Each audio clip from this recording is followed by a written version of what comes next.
Bible कहता है, पौलुस कहता है, जो मैं नहीं करना चाहता मैं वही करता हूं। ये हमारे अंदर एक चीज है, हमारे अंदर एक हृदय, एक मानसिकता है कि जो हम नहीं करना चाहते वो करते हैं, क्योंकि व्यवस्था का फायदा उठाकर शैतान काम करता है। ये आपको समझना पड़ेगा, ये आपको जांचना पड़ेगा। क्योंकि मैंने कहा कि एक नया टीवी में नया ही रिमोट चलेगा, जुना रिमोट नहीं चलेगा।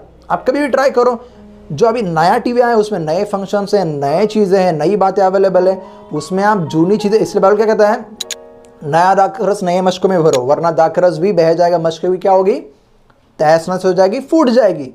तो आप क्यों अपने जीवन को तहस नहस कर रहे? आधी व्यवस्था आधा अनुग्रह नहीं, हम पूरे अनुग्रह में हैं। अभी मैं ये नहीं कह रहा कि पाप करते रहो फिर, लेकिन आप कर ही नहीं सकते जब आपको मालूम पड़ जाए कि आप क्या हो। आपको कि ये कैसे अभी बता रहे हो, जैसे मैंने कहा कि जो जूने टीवी में नया रिमोट तो चल सकता है अगर उसकी कंपनी का लाए तो, लेकिन नए टीवी में जुना रिमोट नहीं चलेगा। जूने टीवी में जुना रिमोट चलेगा, लेकिन नए, क्योंकि वो पूरा नया हो चुका है। तो आप पूरे मसीह में जब आप भर लोगे नए परमेश्वर की मानसिकता से अपने आप को, परमेश्वर की बुद्धि से अपने आप को भर लोगे, बाइबल क्या कहता है, तुम्हारे मन के नए हो जाने से तुम्हारा चाल चलन भी सुधर जाना चाहिए, नया हो जाना चाहिए, बदल जाना चाहिए। मन का नया होना क्या है, यानी कि जब तुम पुराने के लिए मर गए हो, नया स्वभाव मर जाएगा। मन को नया कैसे करोगे? आप बोलोगे फिर पाषाण हमें बताओ कि मन को हम नया कैसे करें। मैं आपको बताना चाहता हूं, मन को नया करना एक ही उसका मेडिसिन है, वो है परमेश्वर का वचन।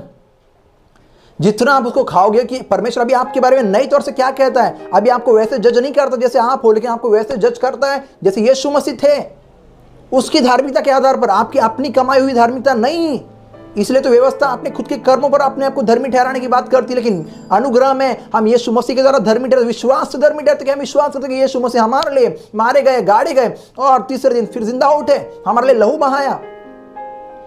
ये विश्वास हमें परमेश्वर में धार्मिकता बनाता है, वरना क्या होगा, ये गलत, ये गलत, ये दर्शाता कि आप व्यवस्था को फॉलो कर रहे हैं। और व्यवस्था में एक भी व्यक्ति धर्मी नहीं ठहरा। बाइबल कहता है एक भी व्यक्ति परमेश्वर के करीब नहीं आ पाया, एक भी व्यक्ति परमेश्वर के करीब नहीं आ पाया, पूरी तौर से लोग भाग गए थे, एक भी मेरा खोजी नहीं। बाइबल कहता है एक भी परमेश्वर खोजी नहीं, एक भी नहीं। लेकिन अनुग्रह में हम सब खोजी परमेश्वर के।